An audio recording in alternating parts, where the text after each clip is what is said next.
বন্ধুগণ, এখন আমরা ইবলিসের পরিচয়, ইবলিসের শক্তি, ক্ষমতা এবং ইবলিস শয়তানের অসওয়াসা, ধোঁকা, প্রতারণা থেকে বাঁচার জন্য কি করণীয় সেই সম্বন্ধে পড়ব, শুনব, চিন্তা করব।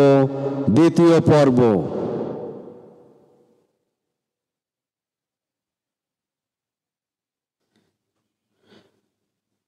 যখন হাসরের দিন সমস্ত বিচার শেষ হয়ে যাবে, তখন শয়তান বলিবে, আল্লাহ তোমাদের সহিত সত্য ওয়াদা করেছিলেন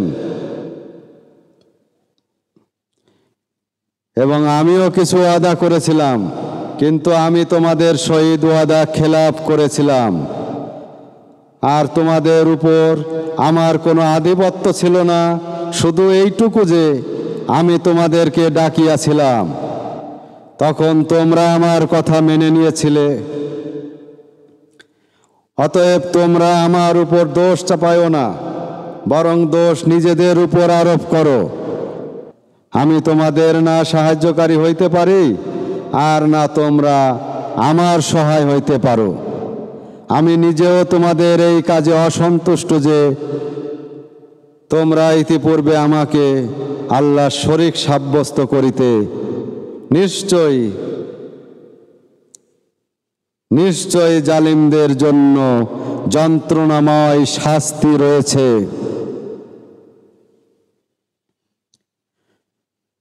আল্লাহ বলেন, নিশ্চয় আমি মানুষকে ক্ষণক্ষণে মাটি দ্বারা, যা পচা কাদা হতে তৈরি, সৃষ্টি করেছি, এবং এর পূর্বে জিনকে সৃষ্টি করেছিলাম আগুন হতে, যা উত্তপ্ত বায়ু ছিল।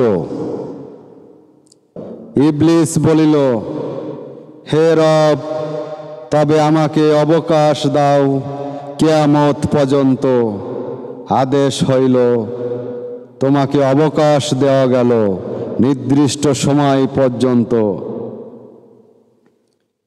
ইবলিস বলিল, হে রব, যেহেতু আপনি আমাকে গোমরাহ করিলেন, আমি শপথ করিতেছি যে আমি পৃথিবীতে তাদের অর্থাৎ মানুষের চোখে পাপ কাজ সমূহকে সুশোভন সুন্দর করিয়া দেখাইব এবং তাদের সকলকে পথভ্রষ্ট বিপদগামী করিব, আপনার বান্দাগণ ব্যতীত যারা তন্মধ্যে বিশিষ্ট। আল্লাহ বললেন, হ্যাঁ, ইহা একটি সোজা পথ যা আমার পর্যন্ত পৌঁছে। বাস্তবিক আমার সেই বান্দাদের উপর তোমার কিছুমাত্র ক্ষমতা চলিবে না, কিন্তু হ্যাঁ, বিপদগামীদের মধ্যে যারা তোমার অনুসরণ করে চলে, ওদের সকলের জন্য প্রতিশ্রুতি রহিয়াছে জাহান্নামের, যার 7টি দরজা রয়েছে। প্রত্যেকটি দরজার জন্য তাদের পৃথক পৃথক ভাগ রয়েছে।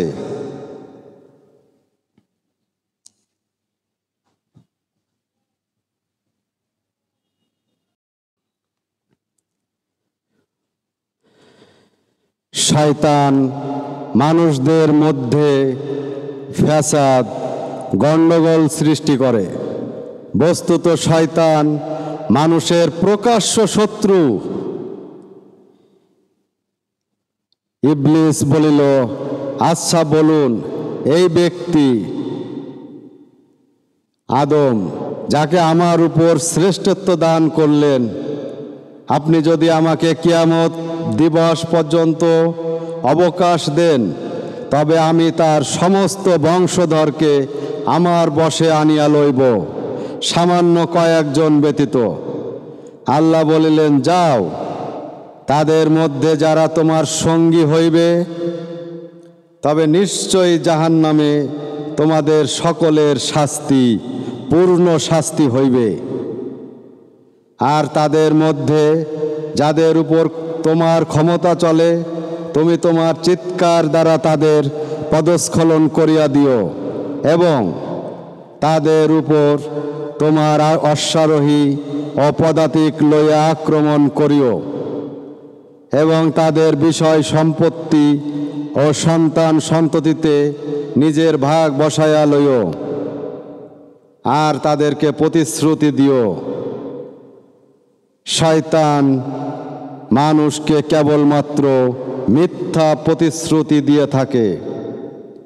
আমার বিশিষ্ট বান্দাদের উপর তোমার কোনো ক্ষমতা চলিবে না, আর তোমার রব রক্ষক, অলি, অভিভাবক হিসেবে যথেষ্ট। ইবলিস শয়তান জিন জাতীয় ছিল, তাই সে তার রবের আদেশ লঙ্ঘন করল। তবুও কি তোমরা তাকে ও তার শিষ্যদেরকে বন্ধু হিসেবে গ্রহণ করিতেছ আল্লাহ তাআলাকে ছেড়ে, অথচ তারা তোমাদের শত্রু। আমি আদমকে এক নির্দেশ দিয়েছিলাম, কিন্তু আদম অসতর্ক হয়েছিল, আর আমি আদমের মধ্যে মজবুতি দৃঢ়তা পাই নাই। ওই সময়টি স্মরণ করো যখন আমি ফেরেশতাদেরকে নির্দেশ দিলাম যে আদমের সম্মুখে সেজদায় পতিত হও। তখন সকলে সেজদা করল, ইবলিস ব্যতীত। সে অস্বীকার করল। অতঃপর আমি বললাম, হে আদম, নিঃসন্দেহে ইবলিস শয়তান তোমার ও তোমার স্ত্রীর শত্রু, সাবধান। সে যেন তোমাদেরকে বেহেশত থেকে বের করে দিতে না পারে, ফলে তোমরা কষ্টে পতিত হও। এখানে তো তোমাদের জন্য এই ব্যবস্থা রয়েছে যে তোমরা কখনো ক্ষুধার্ত হবে না এবং উলঙ্গ হবে না। এখানে তৃষ্ণার্ত হবে না, রৌদ্রতপ্ত হবে না। পরবর্তীতে শয়তান তাকে প্ররোচনা ওয়াসওয়াসা দিল, বলল, হে আদম, আমি কি তোমাকে চিরস্থায়ী থাকার বৃক্ষটি দেখাইয়া দিব, আর এমন রাজত্ব যাতে কখনো দুর্বলতা আসবে না? অতঃপর তারা উভয়েই সেই গন্ধব বৃক্ষ হইতে ফল খাইল।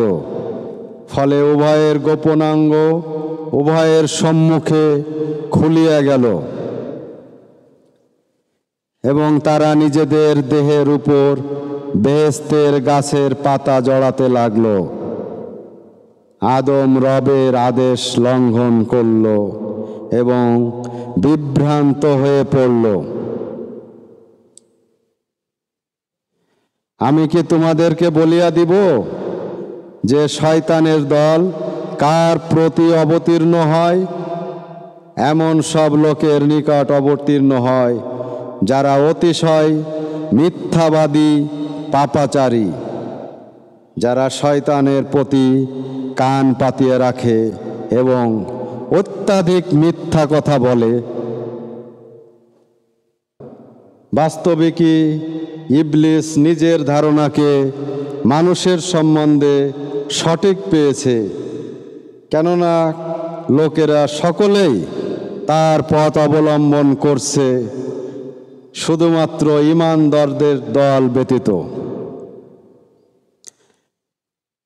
নিঃসন্দেহে ইবলিস শয়তান তোমাদের শত্রু, অতএব তোমরা তাকে শত্রুই মনে করতে থাকো। সে নিজের দলকে তো কেবল এই জন্যই আহ্বান করে যেন তারা জাহান্নামবাসীদের অন্তর্ভুক্ত হয়ে যায়। আমি দুনিয়ায় তাদের জন্য কিছু সংখ্যক শয়তান বন্ধু নির্ধারিত করে রেখেছিলাম, ফলে তারা তাদের পূর্বকৃত ও ভবিষ্যতের কার্যসমূহকে তাদের দৃষ্টিতে সুশোভন করে তুলিয়াছে এবং তাদের প্রতিও আল্লাহ তাআলার বাণী ওই সমস্ত লোকের সহিত পূর্ণ হইয়া রহিল যারা পূর্বে মানুষ ও জিন জাতি হইতে অতীত হয়েছে, নিশ্চয়ই তারাও ক্ষতির মধ্যে রইল। মুনাফিকরা ইবলিস শয়তানের মতোই।